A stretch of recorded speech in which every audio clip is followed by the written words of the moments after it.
My guest tonight is an incredibly accomplished voice actor with over 30 plus years in the industry. He's been the voice of Gorilla Grodd on the CW Network's The Flash. He's Blitzwing in the Paramount feature Bumblebee, the Centurion in Fox's Alita Battle Angel. He's Drax in so many of the Guardians of the Galaxy's properties across the animated series. You can hear him as the voice of the Black Knight in Fortnite, as well as Black Bishop in the VR exclusive Vader Immortal. He's the voice of Shockwave on Transformers Prime, Upgrade and Vin Ethanol on Ben 10, Dr. Fate in Injustice 2, The Arbiter in Halo Wars, Lobo in Young Justice. I mean, Jesus Christ, this guy's resume is ridiculous. I didn't even scratch the surface. His voice has been in the classic Beast Wars Transformers, Call of Duty, the original Call of Duty 4 Modern Warfare, Halo 4, Mass Effect 3, Spider-Man Unlimited, Sabrina the Animated Series. It goes on and on and on. Now, there's no way we can possibly get to it all, ladies and gentlemen. But let's see how far we can get. So please give a huge welcome to tonight's guest star, voice actor extraordinaire, Mr. David Sobolov, everybody. Hello. Yay. Yay. They're cheering for you, man. They're cheering for you. The crowd goes wild. Thank you, man. Thank you so much for being here tonight. You're welcome. Thanks for having me. Whew. I gotta get a breath after that intro, man. Your resume is ridiculous, sir. And I mean that only positively. Well, you do it for 30 years. You do like one or two things a year, and it adds up after a while. You kind of wake up and like, oh, I got a resume. What happened? Exactly.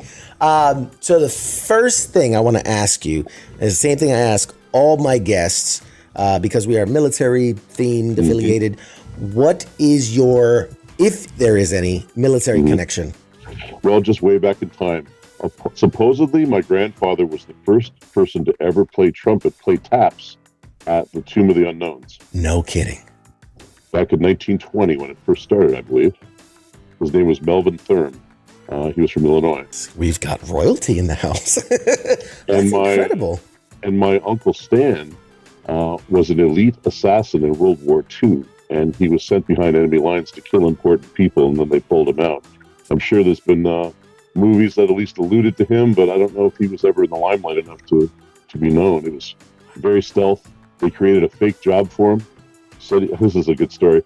They said that he was a lineman for the telephone company, going up the poles and stuff. And that was the cover job. But the real job was assassin. And at the end of the war, he, of course, the GI Bill or whatever it was at the end of the war, to help people with housing and education. Well, there was a really easy ways to get jobs if you were a veteran of World War II. You go right into a job. But his known job was a fake job. So he found a friend at the telephone company to teach him how to do it in a week. And then he ended up working for Illinois Bell for many decades. Wow. That's a lot to unpack there. I mean, just the idea of like that's your job is literally an assassin, something out of like a John Wick movie. But, I like all the questions, because you made a good point of like not in the limelight. I feel like that means he did a good job, right? Like if people know who you are, if you knew him, he was Mr. Poker Face. Like you have no idea that he had ever done anything. Wow. He's a mild-mannered telephone guy, but no, he wasn't. Oh man, they are among us. You never know. What these people did. Well, we thank them for their service. I'm sure Absolutely. He changed lives and saved people countless times over. I'm sure he did. So obviously this is a pop culture podcast. We love to geek out about all things movie, TV, video games, all things you've been a part of. But I want to ask you, what do you geek out about, right? Outside of maybe what your job is, what's your kind of nerd passion? Well, I have a weird nerd passion, very weird. Ever since I was a kid, I collected, how like just normal stuff in your kitchen, but from 1880 to 1940, it's like the ancient version of tie, the ancient version of coffee, like anything that you would have now in the grocery store. I basically have a whole grocery store here at home of stuff from like 1945. Oh, so like the old packaging of things. I have Ritz crackers from 1941 that was buried, actually 1942, It was buried underneath a cabin in Oregon in case the Japanese attacked. Wow. How do you get a hold of those things? Mostly stores, but that particular one was eBay. But he had a whole story. It was in a sealed barrel underneath this cabin. They leveled the cabin in like 2005, found this barrel, and it was sealed so perfectly. When I got the box, it still smelled like cheese. Wow. You know, the cheese flavored Ritz. How do you get into like? Sorry, this is completely off brand, off topic. How do you get into that? Like what was the first thing that made you think of it? Well, it's like, how does anybody get into this stuff? But for me, my mother was a swing singer in the 40s, and she toured with big bands. And I was into the air when I was a kid. It was way after that, so I didn't know. So my touchstone to that time was finding products from that time, from the 40s. That's how I got into it. But, you know, in terms of like pop culture, I like Star Trek. Into Star Trek, I like that. Not super. I will never be a good nerd. I create good nerd content, but I'm really bad at all the details. Like even the show, the people that are fans of my shows, they know more about the show than I do. Right. I mean, I'm just stuck in the middle of it. It's your job to know the character and to know the lines and to do, but like it's not part of your job to, you know, read the encyclopedia of lore that goes back, you know, decades and things like that. So my job is to make you think it's real. To suspend your disbelief. If you're watching a cartoon, you know, how do I convince you for a second that it's actually happening? These are people that could have existed. That's my job. Oh, I love that. So before we dive into your career, I always like to take a little bit of time to kind of get to know the person behind the characters and get to know the person behind the cameras and behind the microphone. Give us what was life for you? Like, where do you come from? Where'd you grow up? And, who were you before the job? My parents moved to Canada before I was born, and I was born in Canada, in Windsor, Ontario. Grew up there near Detroit. In fact, you know that song, Born and Raised in South Detroit? There's a line in there. Of course. Well, there is no South Detroit. South Detroit's where I grew up in Canada. There's a little thing that comes down below Detroit. That's South Detroit, Windsor, Canada. That's where I came from. And again, after my mother, I did a lot of music. So I was a French horn player, a singer. I toured with an a cappella group for a while. And I got into this school called the Neighborhood Playhouse for acting. Went to New York, studied with this guy named Sanford Meisner, who was a very famous teacher at the time. And then I started doing work. And I went back to Canada, lived in Vancouver, Canada for a while. And an agent saw me and said, you should do villains because of the voice. And I don't know, I'd never done voice acting before. It found me, and I started doing it, like 1993, 4, somewhere in there. I'm listening to you. I apologize if I seems because I listen to you talk, and I'm like, your voice is incredible. Like just that like deep, rich, like I can feel it vibrating inside of me. That sounds horrible, but I can feel you inside of me. My dad, we'll leave that right there. But my dad was a chemist, but he had the same voice as me. Wow. Well, I had the same voice as him, obviously. He came first, but he's super low voice. I was gonna say, that's a weird thing he would copy you. Is it? I mean, obviously that's your voice. You're not putting on airs. This is not a filter. That's if I put on airs, it's lower. Right. Right. I raise it. I used to be lower, but I raised it up so people couldn't hear me. Because really, there's this law of physics. Like the wave forms, right, are really like big and fat, and when you do that, all the other noise like completely drowns you out. So you have to I had to learn to bring up the voice a little bit because more or less it's down here. Down here, no one's gonna hear me. Wow. So I use that for the characters. Because I would think okay, I have maybe I don't know if it's abnormally higher voice or normal voice, whatever. But I can, you go down and I can go low. So I can only imagine if you went low, there'd be dogs howling and there's subsonics that only you can hear or other people can hear. I would assume. Can you go high? Is that a thing? No. Do you do? Well, I used to. When I did Call of Duty Modern Warfare, it destroyed my voice for 6 months. I didn't talk, and I thought my career was over. And after I came back, my voice came back. I was gravelier, and I had no upper range at all. So I can't go much. I go a little bit higher than this, but not much. Wow. That's fascinating, man. But the biology of it. I'm sorry. I don't mean to treat you like a tough subject, but it just fascinates me, man. Like how we're all built the same, but yet we're so different. So different. Yeah. Before you found, or it found you, the voice acting, what did you, growing up, what did you think you were going to be? What did you aspire to be? thought that I would do the same job as my dad. A lot of people aspire to do what their dad did. So, I just thought I'd work in a lab like he did. He worked for Hiram Walkers. And he had a cool, well, this isn't me, but I mean, my family is an interesting story. They're all my military relatives. And then my dad did all the flavors during the Mad Men era, like the 60s and 70s. So he would ask for these crazy liqueurs. And his job was to get on a plane and get all the chemistry to work. Really? So like they literally said to him one day, his name was Murray, we need a cheese liqueur. As disgusting as that sounds, I could always tell what he was working on by what our Christmas gifts were. We get all this corporate stuff, and we started getting cheese. And we're like, Dad, why are we getting cheese? And that's why we're getting cheese. And can you imagine how many chemicals must be in that thing to make it work? I mean, yeah. Like, how do you synthesize a cheese flavor? I can't even imagine. He brought home a cherry liqueur he was working on one day. He said, David, if I told you what was in this, you'd never drink again. I'm sure that's true. I'm sure that's absolutely true of most things. That's terrifying. Thank you for that. Said there were 37 ingredients in it, and the U.S. government didn't require anyone to say what they were. Oh, good Lord. All right. Moving on. Before I have night, I love food. I love drinks. Don't ruin that for me. Don't ruin it. So we know kind of how you got into it. You know how you found it. You know where you come from. Random question here, because I'm fascinated. I'm sure you do a lot of interviews. I'm sure you do a lot of panels at conventions, and you speak a lot about your job. Is there, and you can be honest, is there like a question you're just tired of being asked, or you find annoying for whatever reason? Well, I wouldn't say annoying. I don't find anyone annoying. If they're going to ask me stuff, I wouldn't have a job if not for the people out there that are watching me. So if they want to ask me a simple question like, what was it like to play Gorilla Grodd? I'll find an answer. I think it gets difficult at, say, an hour-long panel when people aren't really listening to the other people talking and they're just always eager to get up. And they'll ask the same question like 3 times. So just, when you're at a panel, listen to what the other people are saying and find something else. But they want their answer. And I'll try to find the answer to something general. But it's great if you do your homework. Like you have research stuff, so you have specific questions to ask.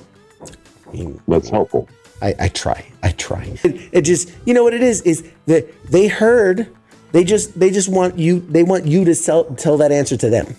I want you to tell me that answer, not what you told that guy. I get it. That's cool.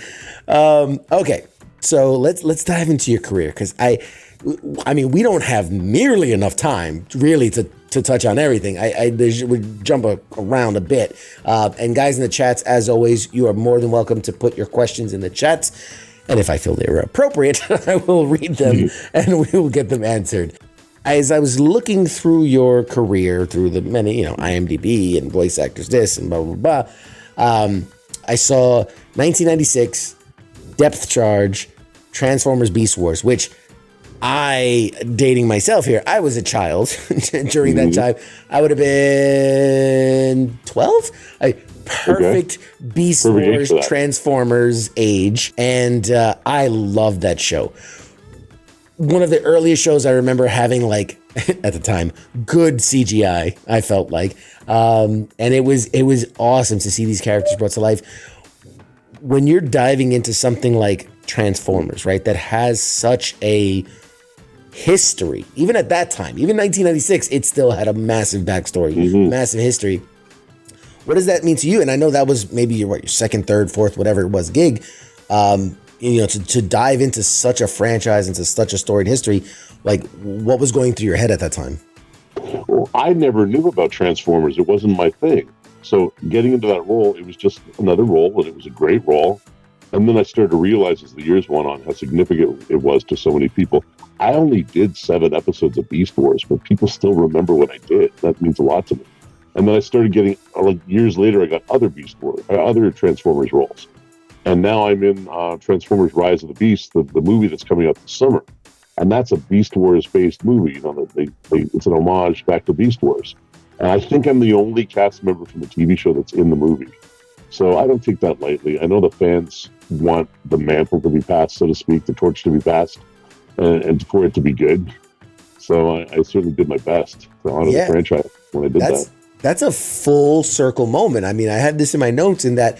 So 96 depth charge in Transformers Beast Wars. 2007, it was Transformers the game. You played Brawl. 2010, Shockwave in Transformers Prime, which I've talked to a lot of my nerd friends, and they were like, "Oh my God, Prime!" Shockwave and Prime. That was awesome. 2013, again, Transformers Prime. I think that was the video game. Beast Hunters. 2018, you were in the Bumblebee movie, Blitzwing, which was kind of the return to form after. Anyway, I have feelings about the Transformers movies.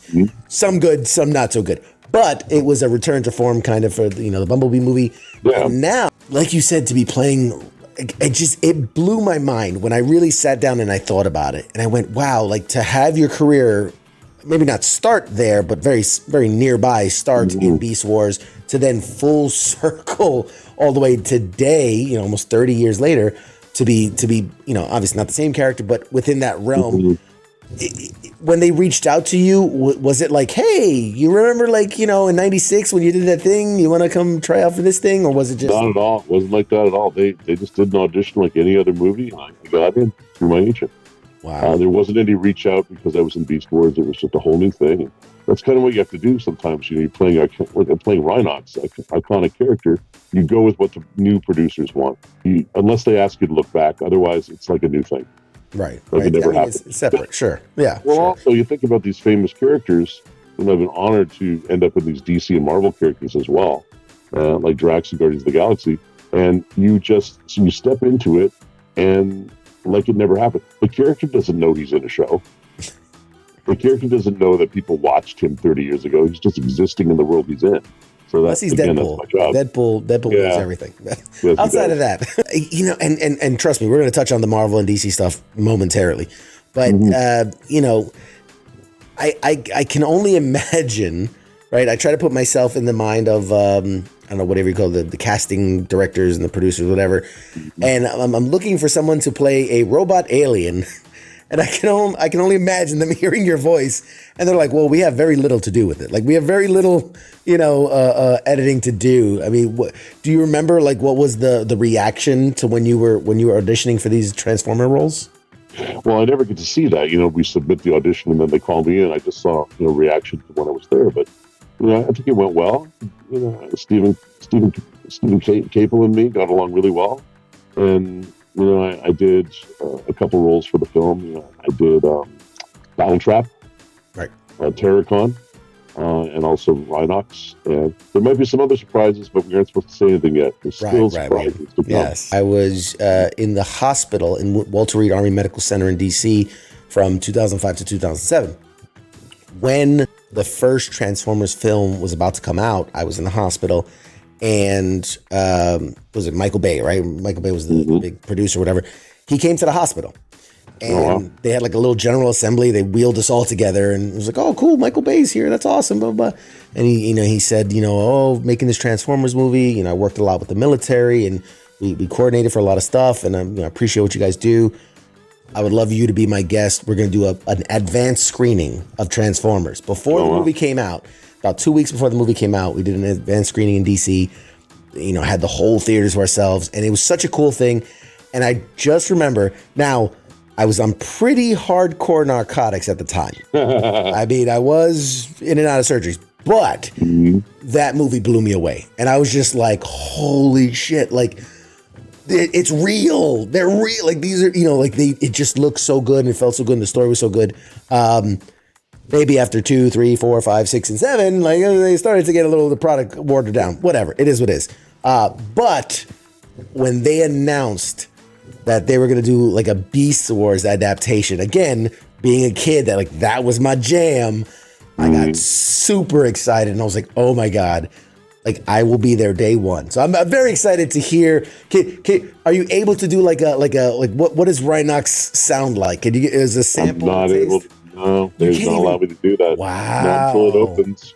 Okay. You have to remember, a guy, one of the producers at Marvel once said to me that we're in the excitement business. And they know how to get the excitement happening. And I got to stay in my lane, so to speak, and let publicity be publicity. So they put out things when they want, and they tell me when I can say stuff. And until they say I can say stuff, they're pretty serious. Serious as the heart attack. Really, they do not want this stuff leaked. Yeah, no, absolutely. And I mean, Marvel is notorious for, the NDAs and you can't talk about this. I figured, story stuff was going to be off the table, and that's why I didn't even bother asking. Almost, I'm going to say almost nothing except some, that good experience, Yeah. Steven stuck his head in the booth one day and told me how much he appreciated me, and that meant the world, just Nice. People that are human and kind, it means a lot. Yeah. Yeah, I definitely don't want to put you out, and I don't want to get anybody in trouble. I like, that's cool. Like, that's cool. And like, oh man, but I get it. I totally get it. And then that's, we're going to hold to that, but okay. No, I had a report. Well, let me just tell you, I had a reporter the other day at an interview, and he was grilling me. He was trying to get anything he could. And I have to just, not talk and try to stay with the program. Because in a sense, I'm a guest in their house, Right. I got to wipe my feet. Wipe my feet, and it's like I can tell you I'm in the movie. I can tell you the character. You owe me. That's a super secret surprise. We weren't supposed to tell that. I'm in the movie. Okay. No, I'm kidding. But I can imagine you telling them, like, I can tell you I'm in the movie. I can tell you I'm Rhinox and so and so and so. And it was great. I'm excited for the movie. Interview's over. Great. All I can say right now. They may tell me tomorrow. I can say no more. I don't know. There's a great poster of Rhinox. Yes. Know what he looks like. Yes. Oh, it looks really cool. Really cool. Okay. I might have used your voiceover in the poster and animated, whatever. It's okay. It's fine. It's fine. We'll do it after the fact. So rewinding the tape a little bit back, in 1998, you are the voice of RoboCop in RoboCop's Alpha Commando, the animated series. Again, getting to step into the shoes, maybe not today's youths, but at that time, RoboCop was like larger than life. He was like, this was the epitome of man and machine and the side. Like, he was awesome. Were you aware of the significance of RoboCop when you got that voice? Oh, sure, yeah. How, a huge thing. But RoboCop, our RoboCop was a comedic RoboCop. It was a very offbeat RoboCop, and I kind of wonder if MGM Animation at the time, they were just rapid. They're back now, but they were gone for years. That was like one of the last two shows they ever did after like 75 years. I kind of wonder if it was a tax break for them, because it aired at like 2 o'clock in the afternoon. It was a syndicated show, so it was on various stations. No kid is home at 2 o'clock in the afternoon from school. So I thought, what are they doing? So I don't know. People are discovering it now, even years later. But it was a lot of fun. It was fun to be comedic RoboCop, Would you ever because I know they're doing. Let me backtrack, because I know if there's certain NDAs in place, you can't say anything. But I know they're making like a RoboCop video game. Like, if that was ever something on the table, would you be interested to return to a character like that? No, I haven't heard from them, so I'm not in that. Okay, it'd be something you'd be into. Oh, sure. I can still kind of do the voice too. So Depth Charge is one of the only voices that I can't do anymore because I sound like his dad now. That is a good point. We don't want to anybody get canceled or anything like that. Okay, so there's a couple questions in the chats. Let me see if I can read through these real quick. From Angry Elf, who was our lovely co-host for the first half. You've played 2 Maximals and 3 Decepticons over the course of your career. Would you say you favor one over the other? I love all my children equally. I'm looking at the list here. They all have great things about them. Blitzwing, for instance, being on the big screen was exciting for me. Because it all been television before that. The fact that you got to rip Bumblebee's throat out was interesting. That made him kind of memorable. Depth Charge, the anti-hero, really interesting character. That had some really unusual twists to it. And we really layered the audition was 40 minutes long. And we were layering the character and putting a lot of Clint Eastwood in it. That was kind of the secret to that character. Shockwave was fantastic. He had a really interesting way of being evil. Because if he needed something behind you, even a wrench or something, he would just kill you. And not think anything of it. You were in his way, just squish you like a bug and keep going. Kind of a Marine in that sense. Just fastest way is through. Right? He had his mission. I like that. And he didn't get. Well, plus he had no emotion about it either, and that made him really scary. Because if you have no emotion about killing someone, no hesitation, and you just kill them, you are really scary to that enemy. That's a good point. point. Unpredictable too. Let's see in the chat. Heath wants to know, do you consider yourself a big guy with a big voice or a small guy with a big voice? No. Well, I'm 270 pounds, so I would say I'm a pretty big guy. A big guy with a big voice, I guess. Easy one. Knock that one right out the park. We have a request. Someone wants you to say, dead or alive, you're coming with me. I don't know if you're comfortable with that. I'm trying to remember what... Okay, I know it's so stupid. What character is that? RoboCop, you mean? Yes, that's RoboCop, yeah. Well, he never, because he didn't say stuff like that. He said, right, in the cartoon, yeah. No, but I'll do dead or alive, you're coming with me. Dead or alive, you're coming with me. That's kind of what it sounds like. That was good. That was good. What my RoboCop was like, though, was like a situation where, like, people were rummaging through stuff at a store a little too aggressively, and he goes, calm yourselves. Christmas is a time of joy and giving. And I have to, like, close my eyes and remember it. There's a thing I do with my hands, and that helps me just to really, really hear really well all the substance of what I'm doing and get into the character. I like that. That was good. Nobody can see me anyway. That's good. I like that, man. We're gonna hire you to do like our promos for the show. Like, you're gonna watch this show. God damn it, make them watch it. Okay. A question from one of our guys. What's been your best memory in voice acting? And obviously we haven't covered everything yet. Maybe jumping ahead. Well, one of my best memories is probably the last episode that I was in as Depth Charge.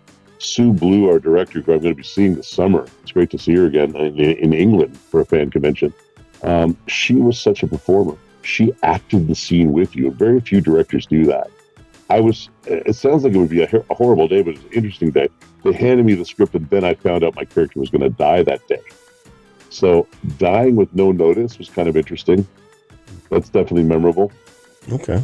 All right. But there's so many experiences, working in Transformers Prime with Steve Bloom, with Peter Cullen, Frank Welker, all in the same room. That was a pretty cool experience. I can't imagine. A lot of stuff. To be a fly on the wall, man. Oh, that'd be amazing. Okay, so that answers all those questions. Last question from the chats. How concerned are you about AI potentially replacing or stealing voices of real life actors? There will be a fight against the tide, but it's going to probably replace gigs for people that don't want to pay a lot of money. Like say you're doing a furniture store commercial and you don't really care. You just want the information presented. That'll be AI. A lot of audiobooks, although they really do benefit from an actor there. I think a lot of those are going to be AI, unfortunately. I think there's going to be a whole sector of the business that gets blown away by it. But for what I do, man, they have to have a lot of advances to get all of the different nuances that the voice actors that are doing the AAA stuff. Can you imagine Call of Duty with AI voices? I don't know. Sorry, I just had a vivid, wild hallucination of an idea. Yeah, but yes, exactly. You are absolutely so for the time being, the heavy drama and even the comedy stuff, the stuff that really you care about, won't be AI. Yeah, you need that nuance. You need the nuance, knowing the words and inflection and all these different things that I don't think AI can really capture right now. Every AI performance that I've seen has been just dead inside. You can tell there's nobody there. I love that. I like that a lot. Mm-hmm. The eyes are there. The eyes are open, but nobody's home, kind of thing. Does Paramount want to pay dead inside? Paramount wants people that are going to make people come to the theater and get excited about what they're doing. Right. So that's not going to happen anytime soon. Exactly. I can just imagine the poster now. All AI cast, and I don't think that's going to sell a lot of tickets. Well, there is a big reason that AI has not been more pervasive already in voice acting. There is no legal way to copyright something. If you have AI in your original screenplay or your TV show, you can't copyright it. Strangely, because that voice doesn't belong to anybody. And yeah, okay, I see. It isn't really original work. Right. You can't copyright something that isn't original work. Right, and that would open them up to people being able to use that. Maybe could be. They could end up having their characters as public domain characters. I don't think they want that. Good point. All right, back to you. All right. As I was looking through your career, the first time you played Drax was in 2011, Marvel Superhero Squad Online. I read or watched an interview you did, and you were talking about how, again, you didn't really know the character and the history of the character, kind of the background. You just kind of dive into it, find his voice, and go. But obviously, it stuck because you played him again in like 8 or 9 other properties. What do you think? What do you think it is about your take on Drax that resonated, that they kept coming back to it? Well, I'll put it to you this way.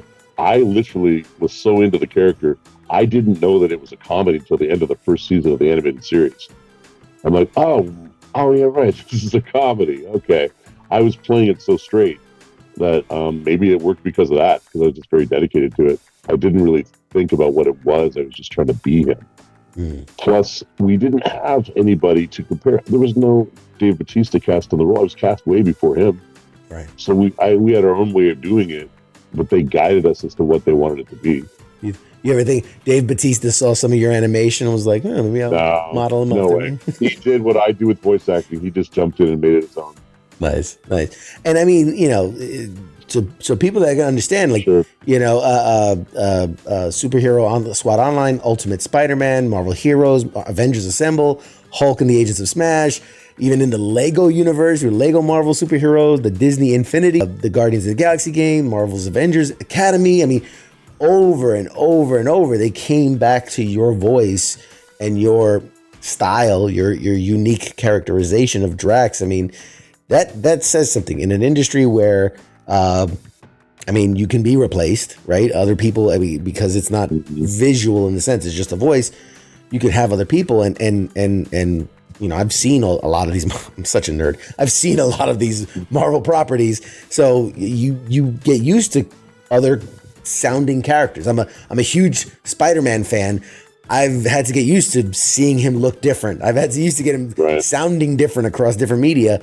So I think it's such a huge thing, and something you should be recognized for is that they come back to you. Like, you have such a unique style and such a unique flair for that character that they keep coming back to. I mean, I think a lot of it was chemistry. A lot of it was because the 5 of us worked well together. They were developing their characters as they went along. Different people played different parts, and then they settled on the 5 they settled on. But if I didn't mix with the other ones, they would have found somebody else. Yeah. That's a fair point. Obviously, I kind of know all the ins and outs as far as like with Marvel animation kind of being absorbed into the Marvel Studios of it, and trying to solidify one singular vision of how these characters are. Do you think that there's a time where that you go back to that Drax character? Do we get to hear him again one day?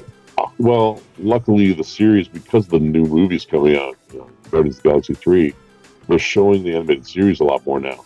So it's on Disney Channel, and it's always on Disney Plus. But Fred Tatasciore plays Drax now, because Fred Tatasciore can sound like Dave Bautista. Of course, he's a great actor as well.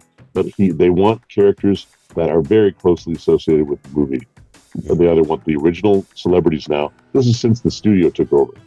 Since it's a more theatrical aligned thing. The cartoon series, if they have any, will be along the same plot lines as the same timelines and all that as the movies. So they want those celebrities or people that can sound like them. Yeah. So, and I wish them well. We're friends, and no big deal. I had a great run. I can't complain. Yeah, I mean, it's one of those things where it's like, it's the business, right? Like, you just gotta, there will be opportunities for them, and there'll be opportunities for you. Because we've had Mick Wingert on, who does the Tony Stark, and we've had Josh Keaton, who does the Cap and the Spider-Man. So a lot of your fellow Marvel superhero alum, and it's interesting, and like, I don't know, from a business aspect, I kind of get it, like trying to align your universes and things like that. But I think there is something special that the animation series can kind of go in a different direction and can stand on its own. And I think that would be a great idea. Yeah, we got to get to work, man. Give Marvel a call about that. My people will call their people. We'll get it ironed out. Exactly. No, because they really know I'm serious, because I thought it's just, I'm not putting it down, but it's different now. It seems there's a lot more joy in the Marvel TV stuff earlier on, and now I think it's just they want things that are just serialized movie, plots, like I said. So I don't know. I'm not saying it's good or bad. It's just different. But does it? I mean, and this is just two people talking. Does it almost feel they're using the cartoons to be an advertisement for the movies, right? Like they're like, this is how we capture the youth to get them excited about the movie. Listen, most animation, probably 60-70% are toy commercials anyway. A lot, or traditionally they have been, and they're using things synergistically to sell other things. That's why of course the animated series is on a lot more now, because there's a movie coming out. It makes sense. Yeah, it's a property that they're selling, but at the same time, we inside of the shows are trying to make them as entertaining and great as we can. Well, sometimes they're selling other things too, and that's fine. It's just the way it is. Yeah, it's true. I mean, anytime I hear about that, like the idea of the cartoon is just to sell the toys. I think like G.I. Joe. I think that's the action figures, Transformers. I mean, like come on, that was it. It was playing with the toys. That was God. Well, like I said, we're deep inside of this, and we're not treating it that way as we make it. Right. But the reality is, obviously, any entertainment is going to be selling things if it can, especially things to do with superheroes and cartoons and all that. So, just part of the way it works. Absolutely. Understandable. I did a show years ago. I did a show years ago called Kaijudo. Yep. And I love it when people remember it, because it really was a great show. We had to work very hard to make it a great show, because Hasbro was selling stuff, and they wanted a lot of characters in there that they could.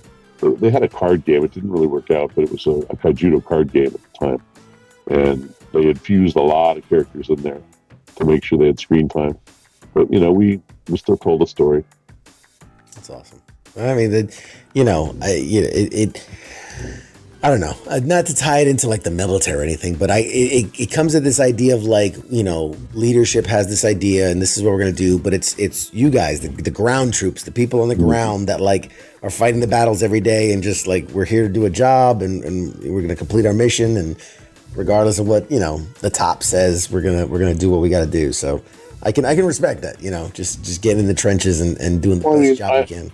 I don't know about being in the military, but maybe you can tell me. If you are in the trenches and you've lost touch with your commanding officer, you have to make some decisions, don't you? That's right. You go with your training and go with what's going on and make it happen.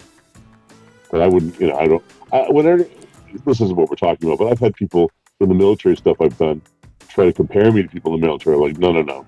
I'm just playing a part. I don't know about being in the military at all. This guy wrote to me, when I played Lieutenant Vasquez, and he was a lieutenant, he said, I wish I could command my troops like you. And I said, I'm not commanding any troops. I'm just playing a part in a video game. Yeah. You tell them the secret is for them to have a script and just read the line. Yeah, exactly. The secret is to have a script. And I said, if you were speaking like me to your troops, you would lose your voice in 2 days, forever. So you don't want to do what I'm doing. It's all fiction. So true. Hey, so many. I can't count how many people join the service because of playing games like Call of Duty. They're like, I could do this. So okay. I'm sure you actually have a rather large role in some of the people in the service today. I don't know. It's funny. I know I thought you were going to go somewhere else with that sentence there. I have all the toys of all the characters I've ever played that have ever been issued. So along with my products, I've got a shelf full of all my memories for all the shows I've done that have toys. Nice. That's awesome, man. I bet that, like, I think I would do the same. I mean, obviously I have just a metric ton of just stuff, but I think if I were in the same, I think I'd be right there with you. I'd want all my characters, and like you're like you said, your children. These are your babies. These are the works you've done. Absolutely.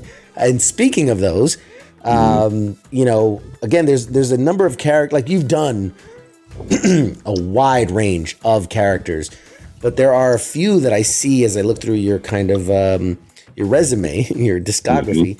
There's a few that keep popping up. So obviously, Transformers roles. We talked about Drax. Another one are Lobo, Gorilla Grodd. So in 2010, you did Lobo for Young Justice. And then in 2013, you're doing, again, in Injustice, the video game, you did the voice for Lobo. And then in 2014, you did Gorilla Grodd, starting with The Flash. When you, again, I come back to this idea of like, when you're playing characters across different medias. It's one thing to say like a Gorilla Grodd for the Flash, where I'm in an episode in season 1, I'm in an episode in season 3, I'm in an episode, like you're jumping across medias, because then you're Gorilla Grodd in the cartoon, and you're Lobo in the cartoon, and then you're Lobo in the video game. Like that has to say something about your work ethic, your fingerprint on that character, that they go, yes, we like that, we want it in this thing. Well, interesting you should say that, because with Drax, it was the same character in every single thing I ever did. But for Gorilla Grodd, it was different characters. Mm-hmm. They wanted a different Gorilla Grodd. I did a theme park in, I did a video game. I didn't do Gorilla Grodd in the video. No, I didn't do video game of Grodd for the Lego. There was a Lego one. I wasn't that, but I did play Drax. No, I played Dr. Fate in that one. So, I mean, Injustice 1 was Lobo. Injustice 2 was Dr. Fate. But every time I did Grodd in a cartoon series as well, completely different Grodd. So, yeah, it's a much more theatrical than the TV show than the other stuff. They wanted a little sillier one for the cartoon series, much sillier. But, yeah, I mean, thank you for your thoughts. But, I just get considered for parts, and I just do my best. And however they decide, I don't even know. But I just want to keep working, and I'm doing a good job. Ladies and gentlemen, the most humble man in voice acting. I tell you, like I'm trying to hype you up, man. You're like, nah, I just showed up. I punch in the clock. I just do the thing. Yeah. I just wanted to highlight just a couple of the random voices that you've done. For Marvel, you've done Lord Tiger. That was Spider-Man Unlimited. Yeah, you've done the voice of Kingpin. You've done Doombots. You've done Titanus, Carnage, Electro, Mysterio for different properties. In DC, Kron and Darkseid and Persuader, Dr. Fate. In the Call of Duty franchises, you were the Arbiter, one of the Arbiters in Halo. You did Black Bishop and Vader Immortal. I mean, like, you've been a part of these just giant mythologies and franchises. Mm-hmm. Is there anything?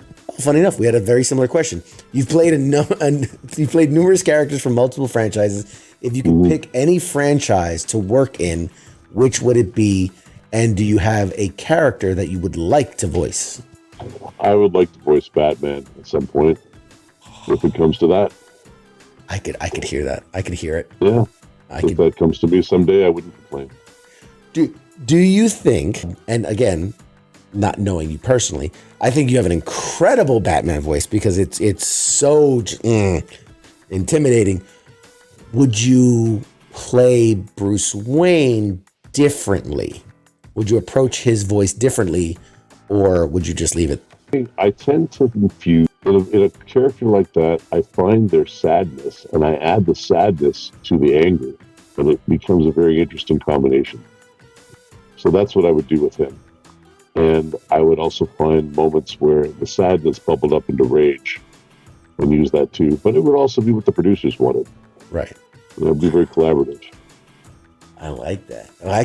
We're gonna start a fan petition, man. I could totally see that. I don't know why it didn't come to me at first, but once you said it, I went, oh, that's good. I try not to play, and I try not to do voices. I try to play characters, and thus I'm looking at the psychology, and that's what makes a character interesting to me. Wow. Yeah, because I grew up in the 90s, and so Kevin Conroy, that is my quintessential Batman. But that isn't to say that there isn't room for other interpretations and other variety. We'll see where it goes. Unfortunately, we've lost Kevin. He did an iconic job for many, many years, and we'll see where it goes from here. Yeah, absolutely. We are running short on time, and I do want to make sure that we promote some stuff. I know you do conventions. In fact, I'm a little disappointed, because I know you're going to be at Contropolis in Pennsylvania, May 5th through 7th. I have press passes to be there. I was going to be there, and I was like, I'm going to drop in on him. I'm going to surprise him. I got a little swag and a little thing. And unfortunately, things came up, and I'm not going to be able to attend, so I'm so bummed. But tell me, what is it that you like about doing conventions? Like, what's your favorite part about it? I never know what people really care about in what I do until they tell me. And I found it at fan conventions.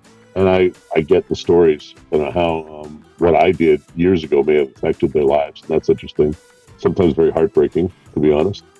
Sometimes it's a wonderful, joyful thing for the most part, and people are just having fun. That's the thing too. You can be anybody you are and show up at these things, and you're accepted. And that I find very cool. I that's honestly one of my favorite things. Again, side tangent of coming back from the war, having pretty severe PTSD and social anxiety issues. I don't like crowds. I prefer to stay home, but I don't know what it is. You put me in a convention and I am totally at ease. Just it's like it's this living organism, and I feel like I belong. Like I move with the crowd, and it's such a cool experience. I think for the most part, no one's judging anybody, and that means a lot to people. Yeah, especially if they're feeling anxiety or whatever they're going through, they can just relax at a convention usually. That's right. Now, as good as it is, and they're great people, I do know you get a couple crazies here and there. I mean, it's part of the package. It happens. Any wild experiences that kind of stand out? Any just off the wall characters or anything? Yeah, I had a woman who said she wanted to hug me every 45 minutes, and I said, okay, you can hug me every 45 minutes. First one was cool. Second one was a little more aggressive, and the third one, I didn't see her coming, and she tackled me from behind. She's a big girl. She tackled me from behind, and they picked her up and took her out of there. That was an interesting experience. A question from the fans is if you do end up doing Batman, can CQ me be Robin? So, well, I'll have no control over that, but I would hope so. That would be fun. Yeah. We can totally do it. We'll have my people call you people. It's fine. We'll get that into your contract. I have to be Robin. It's cool. Is there anything that you would like to promote that's upcoming? Let the people know where they can follow you on social media. I heard your horrible side story, but let the people know so they know where to follow you. Well, I was hacked, so I lost a lot of my social media, and Meta never wanted to talk to me about it. So I'm just going to stay on Twitter for now. It's my last name backwards, Voloboss. And you can see me on One Piece anime, the role of Kaido. And for those people that like that show, his laugh is, that's his thing. You can find me at Sobolov.com. It's another place to find me. And I'll give you a couple of conventions coming up in case people are around. Looking at my list over here. Going to be in Philadelphia this coming weekend, the 5th, 6th, and 7th. Boston. For Contropolis Boston on the 16th, 17th, and 18th of June. Contropolis New York City will be in the Meadowlands, New Jersey. I think it's the 8th, 9th, 8th and 9th of July. That's awesome. I'm so excited. I am going to try to be at the New Jersey one. It's mapped out and planned because I want to be able to meet face to face and tell you thank you face to face and that'd be great. Get a picture and all that. Do you have, let's say, last minutes here, off the cuff? Okay, I'm trying to look at all the notes. I have so many questions. What do I want to end with? If you weren't doing this today, if you stopped voice acting today, what would you do? What would be your... Sec. I lost everything. Everything went crazy here. It happens. It's okay. We're gonna stall for time. Sorry about that. I've been using my voice all week, and it's getting a little tired. Oh man, we can absolutely you go ahead. call that. Ask me your question. If you were going to stop voice acting today, what would you do? What would be the thing you find? I don't know. Travel the world. I would maybe open an antique shop because I love the antiques. Pop culture antiques, that kind of stuff. Neon signs and old products and stuff. I'd probably do something like that. Excellent. Love it. Last question. I find this fascinating. You're mainstay in the industry, and I know you teach and you mentor and you coach and you help along with that. So if there's any aspiring voice actors, make sure to reach out to him. Check out his website. What is a quality that you most admire in other voice professionals? When they're playing the character and not doing a voice, as I mentioned earlier, when they're aware of who they're talking to, it's pretty darn important. There are a lot of people that just do the voice. They do a speech, but they're not having a conversation, and that means a lot.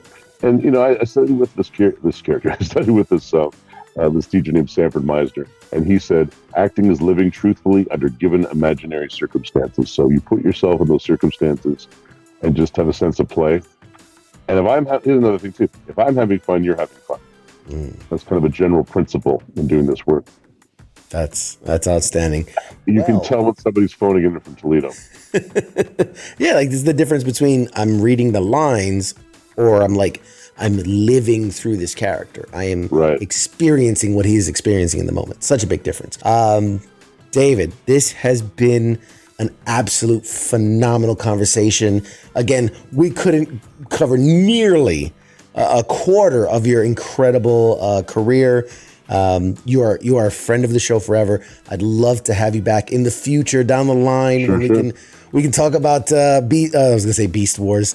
We can talk about the upcoming Transformers movie in depth when all the NDAs are put to bed, and all your future work. Man, I love you. This was incredible. Thank you so much. I'm gonna give you the last few seconds here to say goodbye to the audience.